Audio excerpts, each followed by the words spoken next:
Partial funding for the production of New Mexico in Focus provided by the McCune Charitable Foundation. This week on New Mexico in Focus, the Attorney General says same-sex marriage isn't allowed in New Mexico. The Line looks at the future for the issue.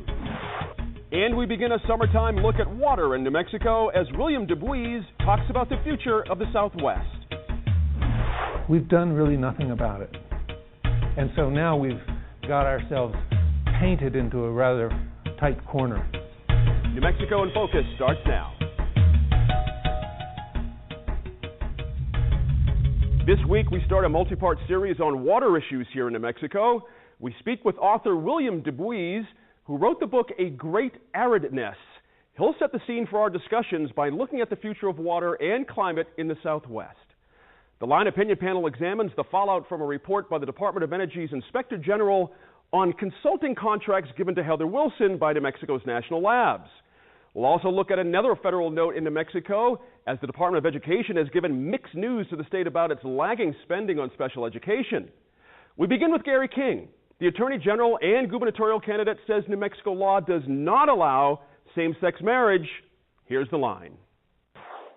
When the city of Santa Fe announced in March that their attorney Gino Zamora believed state law did not specifically prohibit same-sex marriage and thus allowed it, lawmakers asked New Mexico Attorney General Gary King for an opinion. Last week he stopped short of issuing a formal opinion, but did tell reporters he doesn't believe state law allows same-sex marriage. Joining us on the line this week to discuss this and more, former State Senator Dee Dee Feldman is back for a second week in a row. Glad to have her. From the Garrity Group Public Relations, Tom Garrity takes a seat for us. Always good to have him. Former State House Republican Whip Daniel Foley returns. And the CEO of the New Mexico Green Chamber of Commerce, Laura Sanchez, is back. Now, Dee Dee, let's begin with you. A formal letter of opinion was written by the AG. Doesn't have the force of law, certainly, but he had an interesting quote in there saying he supports the idea of same-sex marriage, but it's only going to be solved one of two ways, through the courts or constitutionally. And it leaves a bit of a window here for, let's talk about the legal side of it. Is that the way this is going to have to go? Did he do the right thing by backing all the way off and letting the courts handle this? I think he did. I think he did. First of all, I think you have to back up and say, what is an AG's opinion?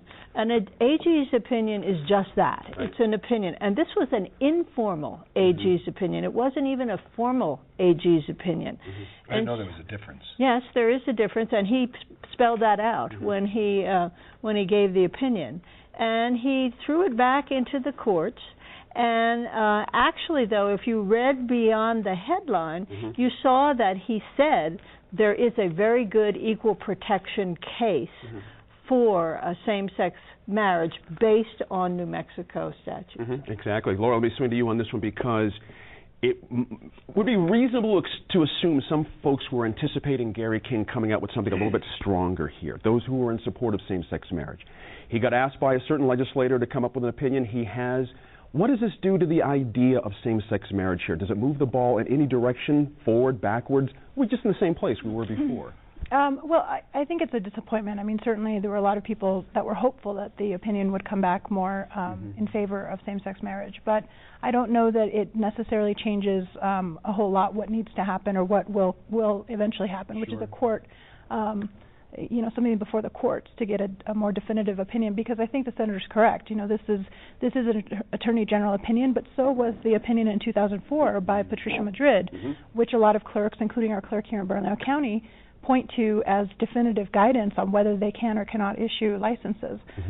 So I think that's an important thing to remember, is that both attorney generals have have issued opinions, informal or not, and that informs what the clerks then feel comfortable doing under the law. So I think something more definitive coming out of the courts would be certainly much more authoritative for everybody. Sure. And I think that's still a strategy. Right. Tom, county clerks, they're in the same place. But good to see you again, by the way. Love the rock and the bow tie. It's working for me. I love that. You bet. Thank you. Glad you like that. where does it leave the county clerks? They're in the same spot. He says to them, hold your powder. Just don't do anything right now. But does this not beg a renegade county clerk to get out there and do something just to push this forward a little bit? Oh, sure. There's always that possibility. You know, you have a county clerk who's just wanting to, kind of give their own interpretation of the law, and all of a sudden, bam, you have a big issue. When it comes to the county clerks, obviously it's good that they take the direction, at least on this particular issue, from the Attorney General. I think Gary King did a smart thing as well. I agree with Senator Feldman that, this was a smart move for him on a number of different levels, but also on the campaign level, because, since he has announced he's running for governor, he's kind of, with one hand, he has to still be Attorney General, the other hand still, needs to campaign. And I think he showed that, he can do his job without getting too political. I know that's an oxymoron in a way, but so I thought that was a good move for him. Yeah, interestingly, Dan, let me tell you this: Gary King he's on the record as a lawmaker. In 97. 97, exactly right. He was chair of the House Consumer and Public Affairs Committee, part of a unanimous vote to advance a bill that would have prohibited same-sex marriage. So let's talk about Tom brought up the politics of this. I'm glad he did that right at that moment. Does that pose a problem for Gary King, that vote in 97? Does he have a lean here that we should all be aware of, or does it just not matter at the end of the day? I think he's going to talk about evolving, but it's interesting to hear Tom say that he's not being political. I think he's being extremely political. He's voted for a Defense of Marriage Act. He tried to define marriage in 97. Now he's getting ready to run for governor, and he's issuing an opinion that he feels says the law doesn't allow this, but then he's encouraging people to go to the courts. So, and that's kind of one of the things I think. I don't think this needs to be resolved in the courts. It needs to be resolved by the legislature. And I think that's one of our problems. It doesn't matter what the law says, go to court and get a decision based on it. But I think Gary King has huge problems. I mean, I think this has been, Gary King his travel time out of the state as Attorney General has been second to none. His flippant decisions, whether it's the IED stuff, whether it's giving some opinions, not giving other opinions, giving what did you call it? Not an unofficial, an informal. Right. I mean, an opinion's an opinion. What's that? You said IUD? Yeah, remember IUD? IUD, I'm sorry. Yeah, that's okay. You're an he wasn't dealing with improvised explosive devices. That's what I was sorry. But I think on this deal, I think that he is. I think that Gary is just demonstrating, highlighting his propensity to play politics. The wording in his opinion, the way he's trying to sit on both sides of the fence in this opinion, I think it just highlights that, he has been one of the most partisan attorney generals, and I think people are seeing that, and I think it's going to cost him. I don't think he can separate his AG job from his candidacy. No. If he wanted to be partisan, he would have come out and said, the law is ambiguous, and I think that it is legal. But he's a lawyer first. Right. And his decision was a legal one, or not a decision. His opinion was a legal one. And that's all. He knows that he can't go further than what the law says. Well, and that reinforces it. It's what the law says. And to Dan's point, the legislature is really the last hope for anyone to have any additional changes to existing state law. Let's talk about that, the legislature, and Senator, I'll stay with you on this one. Is there any indication the constitutional fight, so to speak, in the legislature has a prayer at this point for same-sex marriage? And why even bother if he's already feeling like the courts are going to be the way to solve it, and others are feeling like the ACLU are feeling like? Well, we have a governor that would not sign it. So of course the arena shifts when you have a governor that is opposed to it. We had a chance, a very close chance, to approve civil unions back in 2007, and we narrowly missed doing that. So I think that kind of says it's going to be very difficult in the legislature. But again, he is saying to all of the proponents of same-sex marriage, the courts are your best shot based on the law. And he cited what has happened in other states which have the same kind of language as we do. So it's a very legal thing. Would you agree with that, Laura? That sense of, is he signaling something here that this is the direction? If you want this to happen, this is the direction. Don't count me in for the reasons Tom mentions and other reasons. This is the way to go. Well, I think it goes back to his primary role as a lawyer. He is in a position of having to do the legal analysis. Whether he's specifically providing a roadmap or not, I think the roadmap is there, or that's an opportunity. And one thing that Dan said about the legislature being the only place, I mean, we can look back through history at all kinds of social issues that have been advanced because of decisions through the court. I mean, we would have a very different education system, very different civil rights movement if it weren't for some of the decisions that the courts made. So even though, yes, the legislature creates laws, I think it's the court's responsibility to interpret that, and I think it's the court's responsibility also to interpret legal issues, constitutional issues when it comes to fundamental rights. Well, have you seen some recent polling on same-sex marriage and where we are statewide? What's your sense of where we sit right now as a populace? Yeah, I have not seen it. We talked about it last week. Did we? Yeah, that's remember? Right. It's a little under 50%. Right, exactly. Well, as far as our perception survey, it's not something that we necessarily poll. Okay. But I mean, when you look at general perception and support of the governor, you could make a case that people who support the governor, if she has a lot of support, they also support the issues she supports. Sure. Whether that holds water, I guess, is a whole other issue. I don't know. That's the way it works. And I think Laura did a really good job of splitting hairs. I think, and I think that is. It's the legislative jobs to pass the law. It's the judicial's job to interpret the law, not rewrite the law. And I think the law, through my time in the legislature, has been pretty clear that New Mexico the law does not support same-sex marriage. Whether you're for it or against it, the law doesn't support it. Now, is there a bigger civil rights question at stake here? I don't believe so, but I believe that if you're going to fix it, you got to go through the legislative process, not to court, not find a friendly, sympathetic judge that's going to go ahead and say, regardless of what the law says, I'm going to interpret something here. It's the legislator's job to do this. They've had it. The Democrats have been in control of the legislature for 70-plus years. But surely you don't mean that once the legislature weighs in that's it. That proponents, say, well, yes, you that's the way the system is supposed to work, Gene. You don't elect people to go to a representative democracy, pass laws, and then when you don't like them, you go to lifetime appointed judges and say, well, we don't like what they did. Why don't you, as a lifetime appointed guy, just circumvent that? It goes to Frederick Douglass I have in my ear here because, this idea of using the court, Senator, goes way, way, way back, as Laura mentioned, through many, many, many things. If you cannot get satisfaction through our process, we have another process. What's wrong with that? Well, I mean, Dan's argument assumes that everything that the legislature does is absolutely constitutional and absolutely without blemish. And fully informed. And fully informed. Oh, no, I'm not assuming any of that at all. But the Constitution is something that the courts should have the last word on rather than legislators because they are trained in that. Legislators are not all lawyers. So what makes the Constitution different today?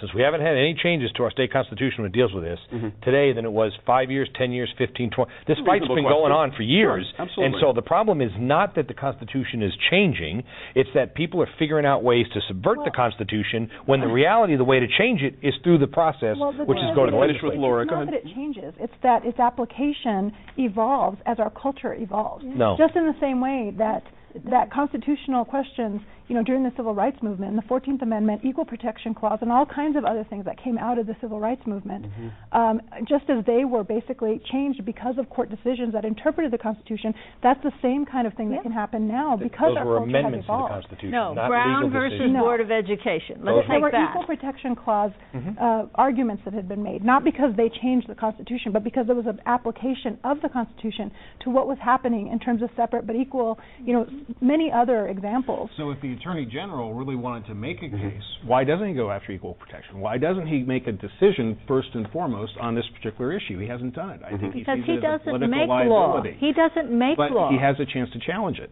The last Attorney General and he may did. very well weigh in. I mean, there's no one to say that he or somebody in his office wouldn't, file an amicus in a situation like that if it were to come. I got a funny feeling. I'm going to wrap it up with Laura right there. I think you're right. I don't think that office is through with this argument necessarily, but I also think the courts, as you say, ACLU and others, have a clear path. They know what has to happen here. It's just a question of getting it in that process. And there's suits before Find the a friendly court judge right now. Exactly right. In a moment, the future of a very, very, very hot, very dry Southwest.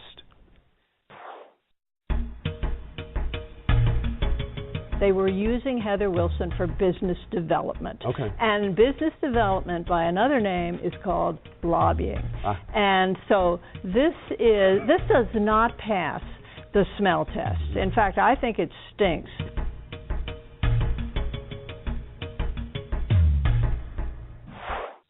We're talking water now, and next week, and next month. We deliberately waited to start our series until fire season started because it's a topic that's on the tip of many tongues right now. So what's ahead for New Mexicans when it comes to the hot, dry existence we've carved out for ourselves here in the desert Southwest? We begin with the author of the book, A Great Aridness, William Dubuise. Here's NMIF producer Matt Grubbs. Well, Bill, the situation seems pretty dire. If you pick up the first, as I mentioned when we were talking earlier, 50 pages of that book, things don't look so good in the Southwest. Well, I wish they were better. I wish I had written a happier story. I never intended to be a kind of Jeremiah talking about the sky falling or whatever, but things are very serious, and they're getting more serious. Since I wrote the book, I guess I finished writing 2 or 3 years ago. It takes a while for a book to get manufactured and come out. Nothing that's happened has contradicted any of the conclusions that I reached in the book, and the data as it comes from the scientific community, or the conclusions, the analyses, are, if anything, bleaker now than they were a few years ago. Why is it so hard for us to pay attention to this sort of thing? Boy, that's the jackpot question, and I don't really have the answer to it. Some people say that people are just not cognitively equipped to deal with slow-moving threats, that the nasty-looking guy coming over the hill with a club in his hand, we can respond to that because our adrenal glands get us, arouse us and prepare us to deal with imminent threat. Slow kinds of things like climate change are very difficult for us. That's one reason. Another reason is that the vested economic interests, big oil and big coal, really don't want us to look this problem in the eye and don't want us to take it on. When there was a rather weak cap-and-trade bill before Congress in, I think, 2010, big oil and big coal spent about $500 million lobbying against even that. But if you pile up all the reasons not to do something, they all come down sort of to what John Kenneth Galbraith said once upon a time, which was that faced with the necessity of changing one's mind or proving that it is unnecessary, nearly everybody gets busy on the proof. But the fact is that although we've known about this problem in some detail since at least the 1980s, we've done really nothing about it. And so now we've got ourselves painted into a rather tight corner, and our opportunities for decisive action that really would remedy the situation or improve the situation materially, our options are getting fewer and fewer. Our decision space, if you will, is narrower and narrower. We're running out of time, or it's happening faster than we thought. The models that predict how climate change is going to move have proved to be very robust. Their predictions are holding up extremely well, except in one major respect, and that is that the changes are happening faster than the models predicted. You said in your book, A Great Aridness, that human beings, if something's going to happen, we have this knack for making it happen a lot sooner. Our impact on the environment is in many instances not determinative, but more synergistic. We cause things to happen more quickly or with greater force than might otherwise be the case. That is something that perhaps comes closest to representing the guy coming over the hill with the club, are the intensity of what's happening. We looked just recently to the storm in Oklahoma. We looked to the Sandy hurricane on the East Coast. I mean, just about every area has something to point to say, wow, that didn't seem to used to happen so much. Yeah. There are lots of big storms and droughts and so forth that have happened in recent years that if they weren't caused by climate change in their magnitude or in their severity, they at least fit the pattern of what we expect from the models of climate change.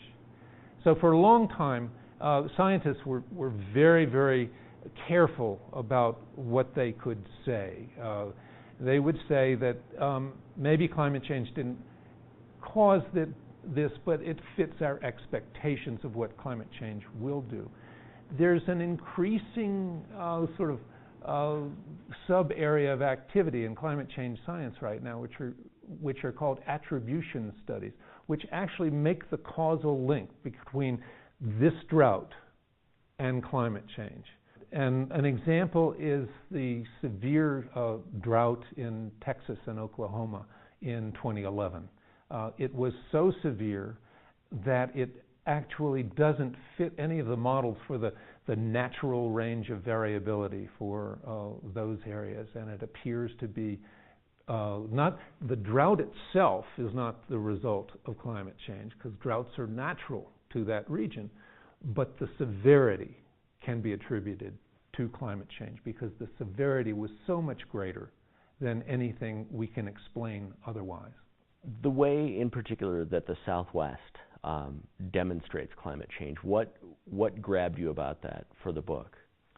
Well, I got started on the book when I was sitting in a hotel room at a conference in Albuquerque, and I saw a climate scientist, put a map up on the screen that was a map of predicted changes in water availability, basically. And the Southwest, my beloved Southwest, my homeland, was bright red.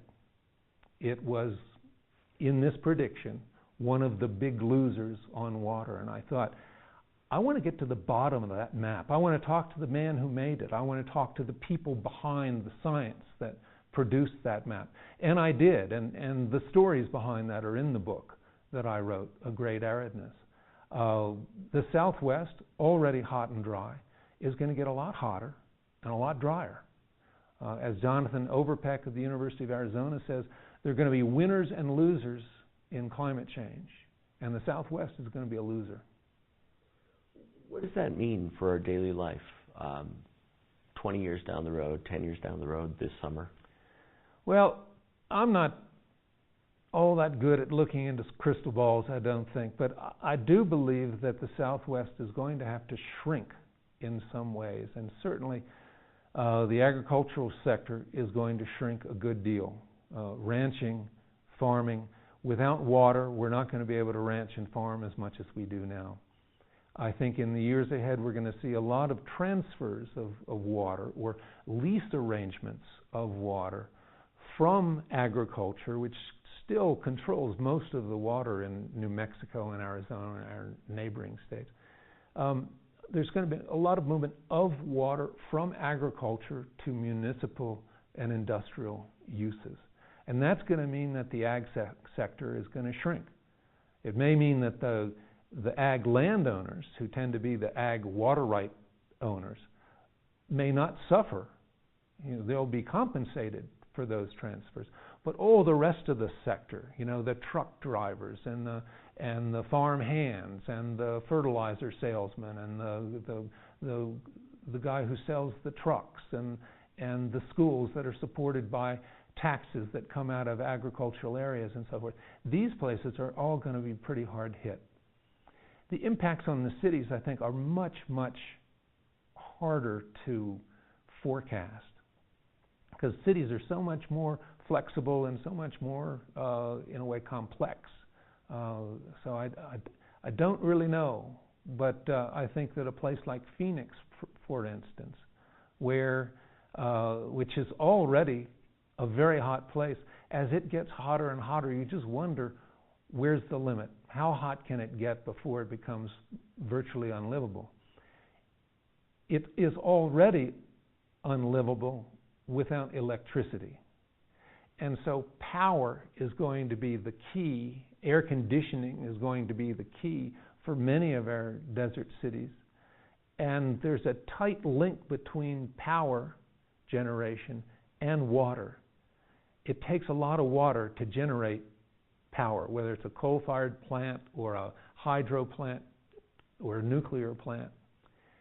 And so as long as we remain in the kind of generation system that we're in today, that link, power is going to make big demands on our water supplies, which will be dwindling and under big demand from other sectors for other uses at the same time. So how that works out is anybody's guess, but it's going to be the game of the century. What about smaller players in the upper basin, New Mexico in particular? You look at the growth of Albuquerque on the west side, Rio Rancho, Las Cruces. You think of the fast-growing cities here, they are in dry spots.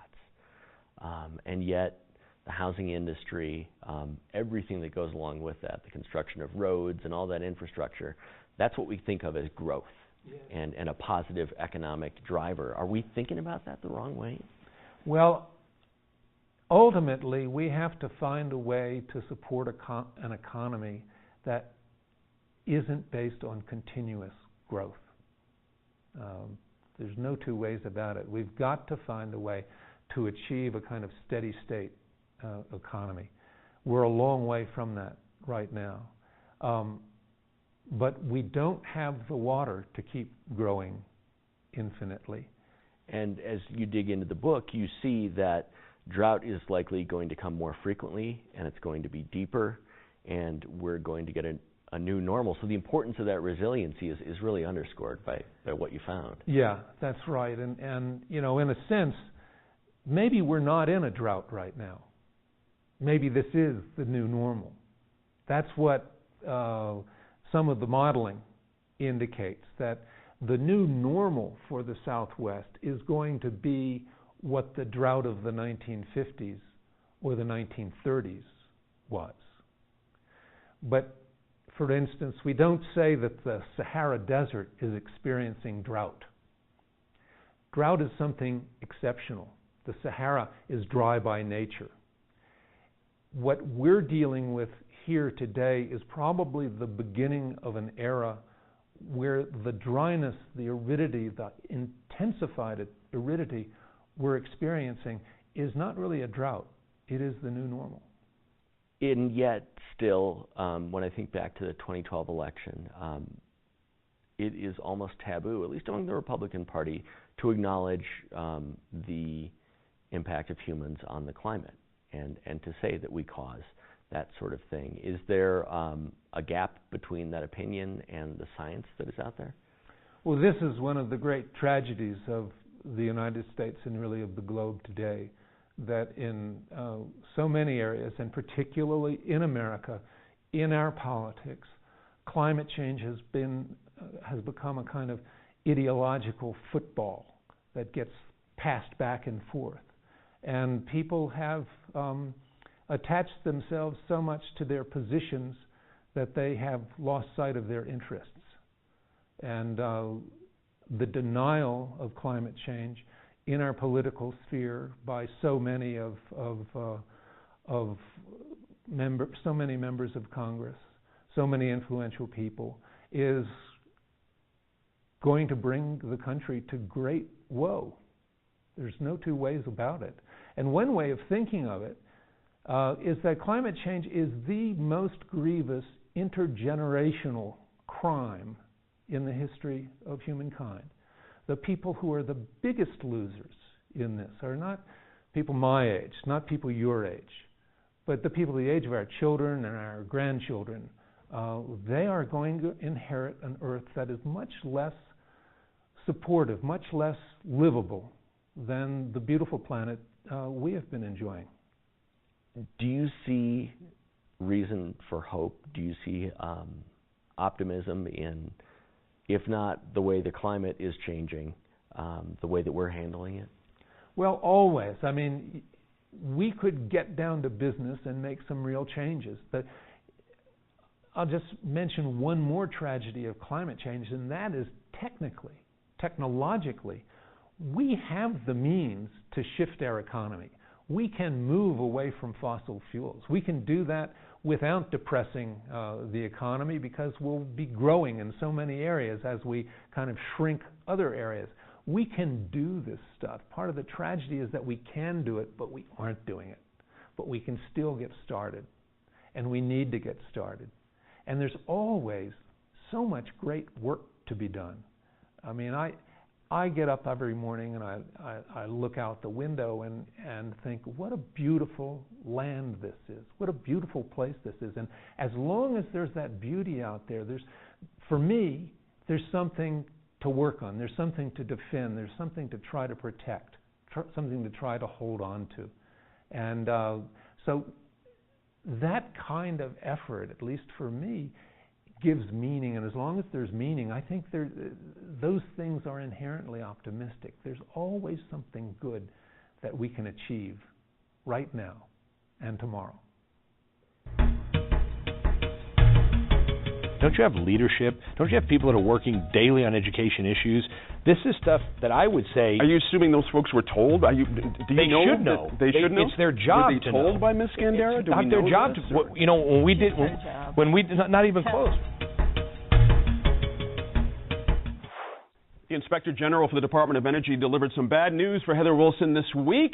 A report looking into consulting contracts the former Congresswoman had with 4 national laboratories, including Sandia and Los Alamos, raised, quote, serious concerns with the administration and management, end quote, of those contracts. Now, Heather Wilson made nearly $500,000 off those contracts, and the IG's report said the labs, quoting here again, did not receive evidence that work performed under the agreements had been completed, end quote. First, by way of disclosure, I was on her staff for Ms. Wilson 15 years ago in her first term. And Tom, let me ask you this. Does this qualify as, the word gaffe comes to mind, but that's usually somewhat of like an innocent mistake sometimes, a gaffe or a goofy mistake. How would you classify this thing for Ms. Wilson? Well, being also with the contract with Sandia and Los Alamos National Labs, you know, I can tell you that, you know, your contracts say what exactly it is that you need to provide. Sure, absolutely. The fact that this has blown up into something, you know, that we're talking about now is somewhat surprising. Just because being in the federal contract process, you know, it's not unusual for, you know, somebody to come back and say, hey, look, can you provide a little bit more information on this? You know, the FARs, you know, we're looking at 1,900 pages of documents broken into 53 different sections. Wow. So, you know, just to say, oh, yeah, well, they're in violation of the FARs. Wow, really? You know, I mean, that's what, you know. So I'm a little bit surprised that it's catching a lot of heat at this particular point in time. What did you make of the IG's wording there? That is some really stiff wording. I mean, if they are to be judge and jury of these things, and we can assume that they are, I'm just hearing guilty here. That there's no wiggle room here on what did or did not happen. Did you have the same sense when you read that? Yeah. Well, I mean, when I read it, just like everybody else, you know, I was like, well, okay, that's pretty stiff language. You know, I'm not necessarily. You know, and I don't know exactly the work that she was contracted for, but knowing that in those particular circles, sometimes a conversation is all, you know, is you know, worth, you know, quite a bit. You know, I mean, just to have a conversation with someone and say, hey, look, are you aware of this? That's right. And you're able to, you know, prohibit about 4 or 5 different other conversations. So, you know, nobody really knows what was talked about. Sandia, Los Alamos, Sandia rather, and the other labs all seem to be happy with it. They've refunded the money, and you know, $440,000 if refunded so far, Laura.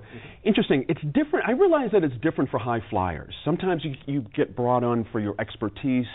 She's a former, you know, high flyer in all kinds of security circles.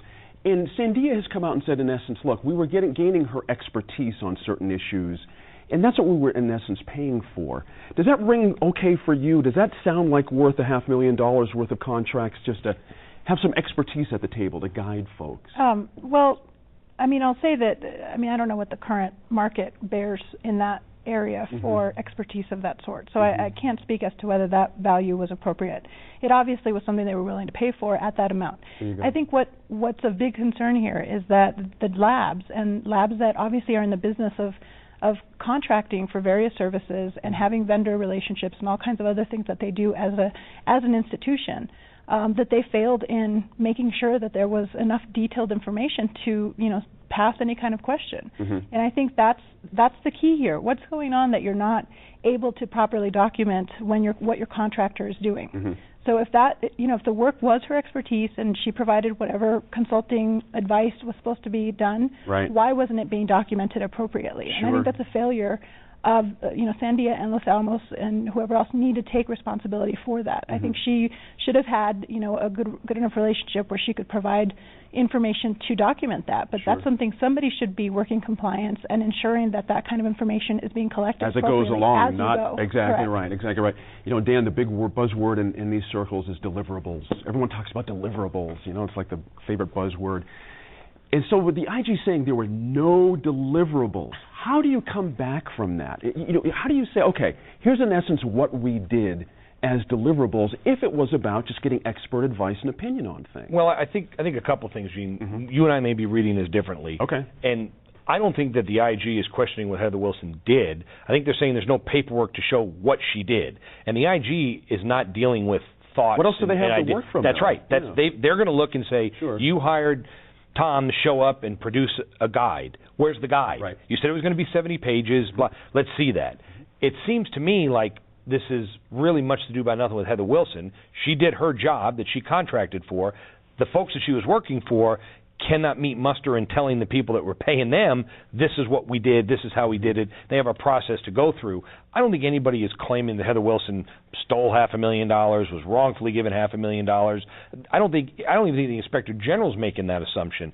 It seems to me that the Inspector General is saying that the people she contracted with didn't keep appropriate records, didn't qualify and quantify what needs to be done and articulate it in a way that they can defend it when the time came in. But isn't the onus on the contractee? No. The word is no. The contract is on the person that you're contracting with.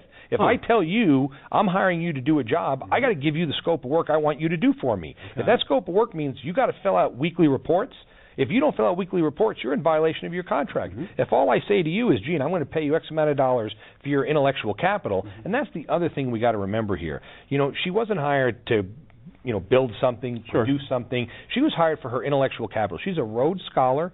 She's a very well-respected member of Congress. She served on the House Intelligence Committee. I mean, everything that these guys have. Laura made a good point. I don't know what the private market bears for that, but I'm willing to bet that when you start saying we want a Rhodes Scholar who's been in Congress, that served on the House Intelligence Committee, and a lot of people out there that fit the bill to get that stuff done. And I think she does, especially when you look at where her specialty was, working with security and nuclear weapons. So I think this is much to do on Heather Wilson's side about nothing. I think it's more, and that's why the contractors, I think, paid the money. I think had the contractors felt Heather Wilson didn't deliver it, I don't think they'd be emptying $500,000 out of their pocket. Does that make sense to you? Because that is a question I have as well. Why would they pay this back and not ding her for the money? They admitted they were using Heather Wilson for business development. Okay. And business development by another name is called lobbying. And so this does not pass the smell test. In fact, I think it stinks because the larger question here is, should representatives and senators who don't win election be allowed to immediately go into and set up a consulting practice and massage their former, their former colleagues to get business for their client? And this is what the Inspector General is leading to, that Sandia is looking for new lines of business with the federal government, and she was hired because of her contacts that had come from her service. But Senator, isn't that the New Mexico way? It shouldn't be. It shouldn't be. Now, let me say, the House and the Senate have rules about not allowing their members to lobby. In the House, you can't lobby for 1 year after you leave service. And in the Senate, you can't directly lobby your colleagues for 2 years. Those are rules. We don't have those rules in New Mexico at all. So the revolving door is very complete. We had one senator leave while he was in office because he felt that he could get a better job as a lobbyist. And, 17, I think it's 24 states have laws restricting this kind of revolving door. She's been out for over a year. And in 2009, she set up her consulting firm, and that year she got a contract with Sandia. Interesting. Now, that presents some ethical problems for me. Interesting. Sandia has come out and defended her and their relationship. I should not just her, but the relationship as it stands with this contract. interesting they came out so quickly and so early with that, instead of letting it sort of play out a little bit. Does that speak to the relationship she has with them and them with her, do you think? Well, I think it speaks to the fact that Sandia just wants to acknowledge what was going on and say, here's what's going on. Okay. I don't think it was anything else. Okay. Sandia has a lot of strong relationships inside New Mexico. HWC was just one of those many different relationships. I think it comes back, to the IG's point that it comes down to accountability. Okay. And I think that's in essence what's happening here. They're not saying that they didn't get a bad product or anything like that. So you know what, you just need to document it. Sure. And there's some real simple ways you can document it. Sure. Without getting into the details of what was discussed. Right, especially this intelligence thing. I'm going to finish with Laura. Sorry, Senator.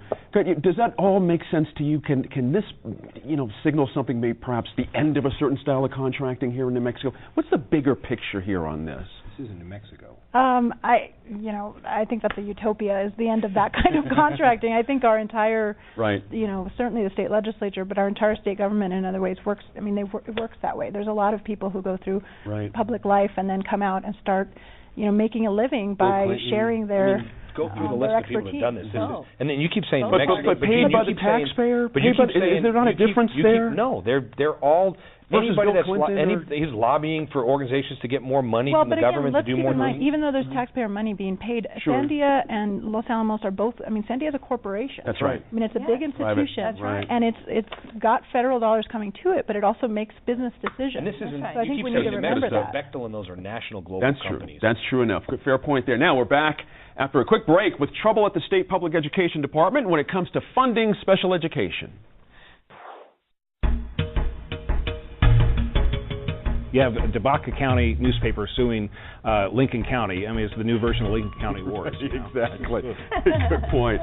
Senator, how does this one strike you? You agree with Laura that it's an IPRA issue, that by the letter of IPRA, letter of the law, right? I think it is. Yeah. And hooray for these small town newspapers that are pushing the envelope. I do sympathize with the sheriff.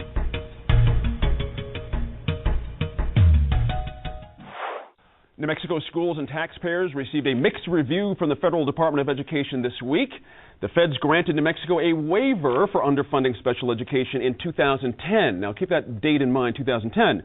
Because the years after that, the feds say the state underspent, or it looks like it's going to underspend. And that's a problem because it violates a federal law that says states have to maintain or increase special education funding every year. Haley Hines wrote an excellent synopsis in the Albuquerque Journal this week if you're looking for more.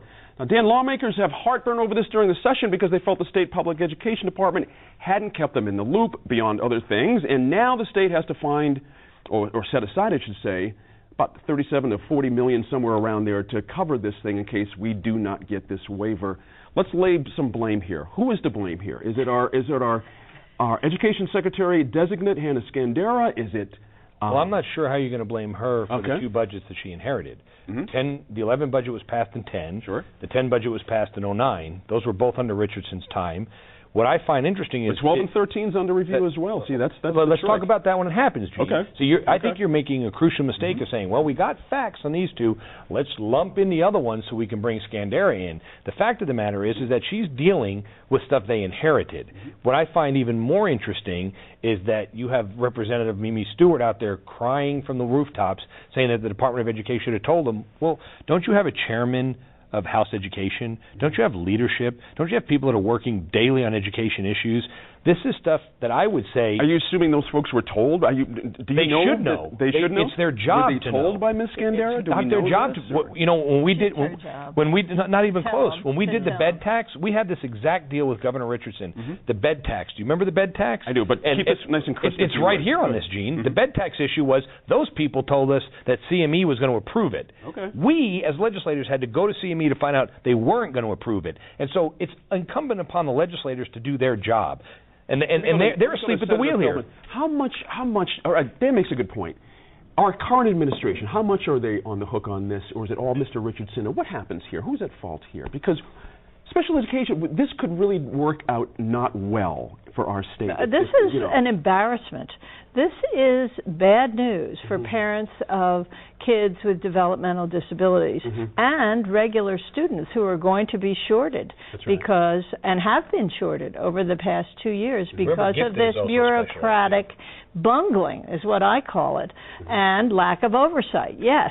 But something needs to be done here because, and I think that our federal legislators may be trying to appropriate some money. We're going to have to take money from the reserves probably, but the Education Department needs to clean this up, and they don't appear to be doing it. They're continuing to the faults of the past and providing inconsistent information to both the federal government and to the legislature. It's a very technical area. Haley Hines did a very good job of explaining maintenance of effort. Thank you. That's a good, I'm going to stop you right there. That term, maintenance of effort, again, they have, by law, so we don't underspend to try and get more federal money, we have to maintain a level of effort here.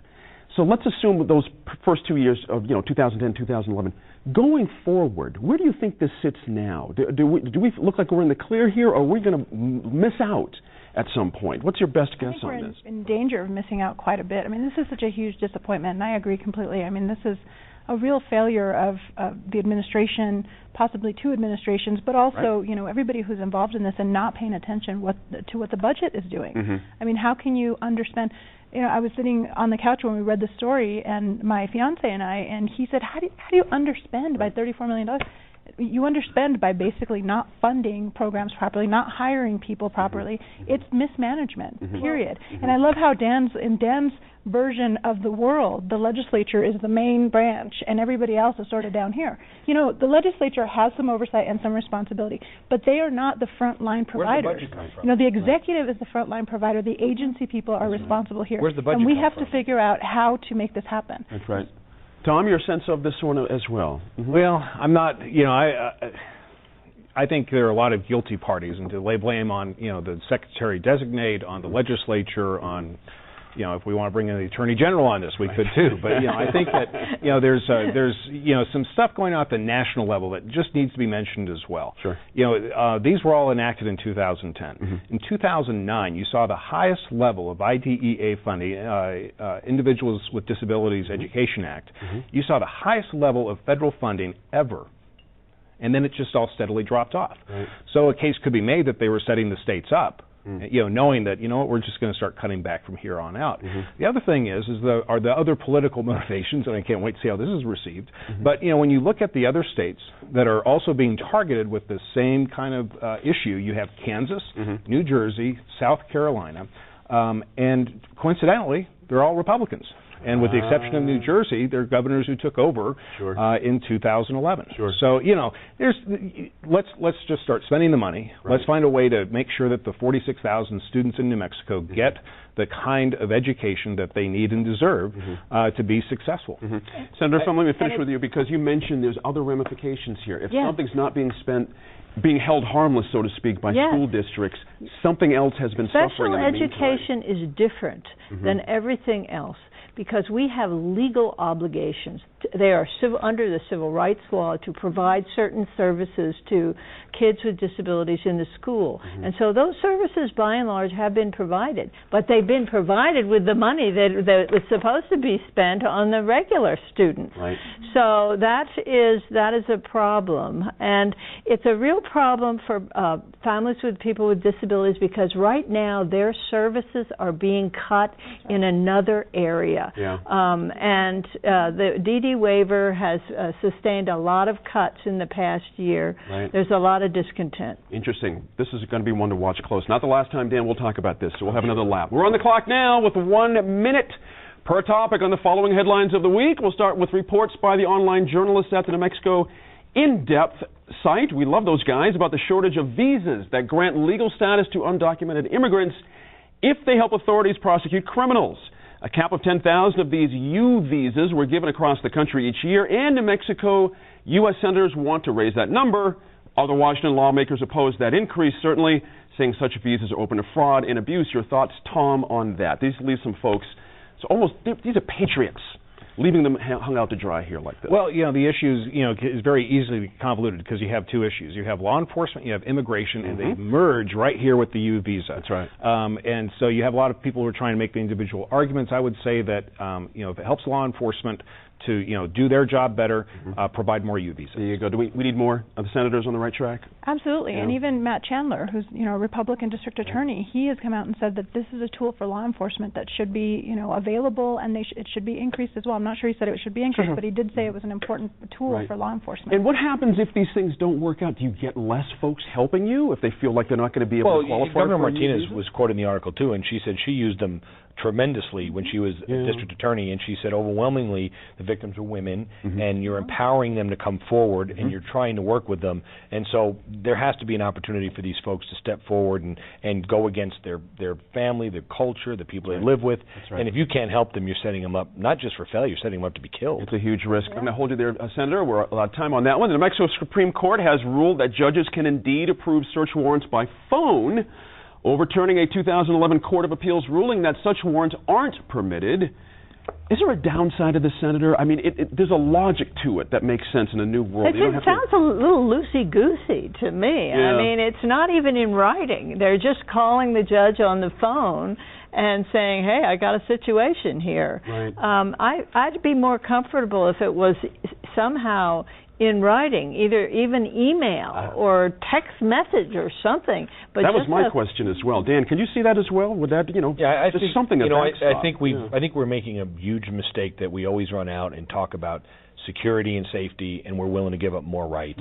And I think that, making a police officer go through a step where he's got to fill out a paperwork, see a judge can have a chance to look at it, is far better than calling someone up at 3 in the morning and giving him your side of the story on a phone. I can see coming. That's not what I said. I can see that coming. That's not what I said. Interesting.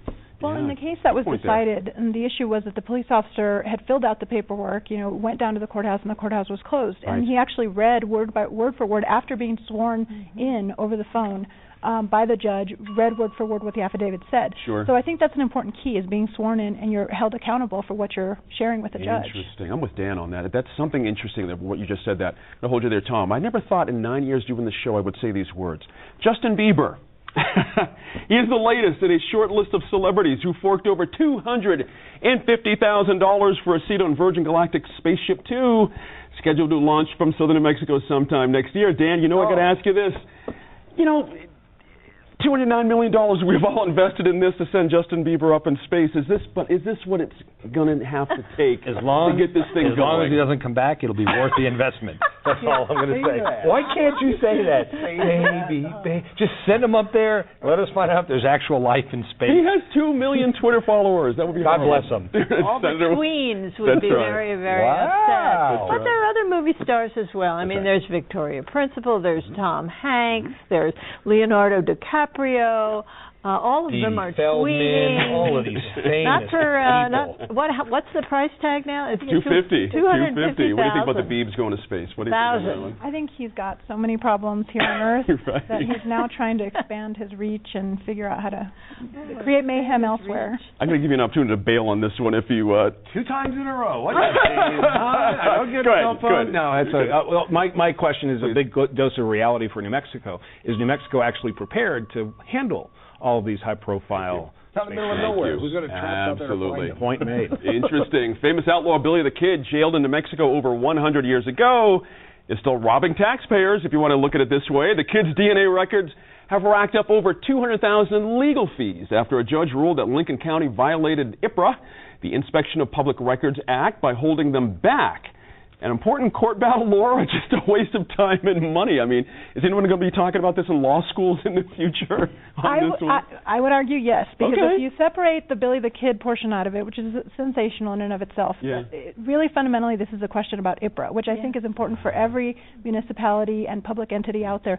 This is an issue where somebody who was purportedly a member of the staff of Lincoln County Sheriff's Office had opened an investigation, and the product of that investigation is what had been requested through IPRA, and it was withheld. So the attorney's fees are related to the case where they were trying to get that IPRA information released. And I think this is something that could could create precedent. I would be surprised if it's not challenged because, I mean, just because there's a ruling for attorney's fees doesn't mean that it ends there. It could be appealed. Sure. Can they just hand over the documents and nobody has to pay anything? And, you know. Well, that's the big debate right Sure. now. I mean, you know, because you have the copier fees that are still built into the current law. Right. So, you know, IPRA needs to be fine-tuned and stuff. My personal tongue-in-cheek on this is that you have Debocka County newspaper suing Lincoln County. I mean, it's the new version of Lincoln County Wars. You know? Exactly. Good point. Senator, how did this one strike you? You agree with Laura that it's an IPRA issue, that by the letter of IPRA, letter of the law, right? I think it is. Yeah. And hooray for these small town newspapers that are pushing the envelope. I do sympathize with the sheriffs if they're now called upon to be sort of librarians and produce records from the 1880s. I'm not sure whether that's what but that's what happens when you start a publicity stunt. I'm going to hold you right there because, Daniel, I'm out of time on that one, too. The Lone Ranger, principally filmed in New Mexico, I'll remind you, and starring Johnny Depp as Tonto, opens on July 3rd. Now, when in-state filming was announced, the governor's office touted it as proof that New Mexico's film industry was alive and well. And tell me, go to this one first. Also, with that, bring more crew, more films, more tourists, more everything.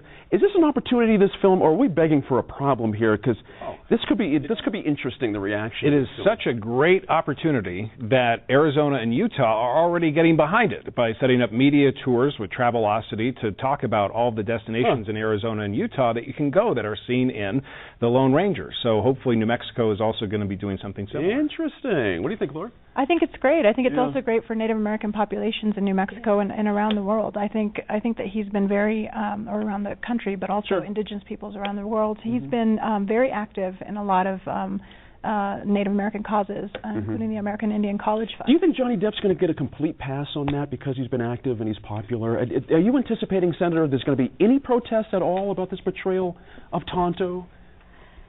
No, I don't think there will be. I think it has been handled well, and for the first time, Tonto is getting first bill. And I don't know why it's called Lone Ranger anyway, because it seems like Tonto's the key character. I think there's two things. One, this is why the governor's been working hand-in-hand with this industry, and she's moving also towards bringing TV series, and we're seeing that. And I think one of the ramifications I've been hearing on the streets is they just were filming downtown. They had that all set up for Berkeley with a movie with Morgan Freeman and Johnny Depp, and the word on the street is that Johnny Depp said, I'll be in the movie if we do it in New Mexico. Interesting. And he had such a good time here that he wants to keep coming back. That's a good word. Thank you all.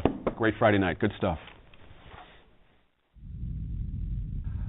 Thanks for spending a precious hour of your weekend with us. We'd love hearing from you as we plan our shows, and social media is the best way to do that. We're on Facebook and Twitter. Just search New Mexico in Focus. You can also find old shows and bonus interviews on YouTube or on NewMexicoInFocus.org. I'm Gene Grant. We'll see you next week in Focus.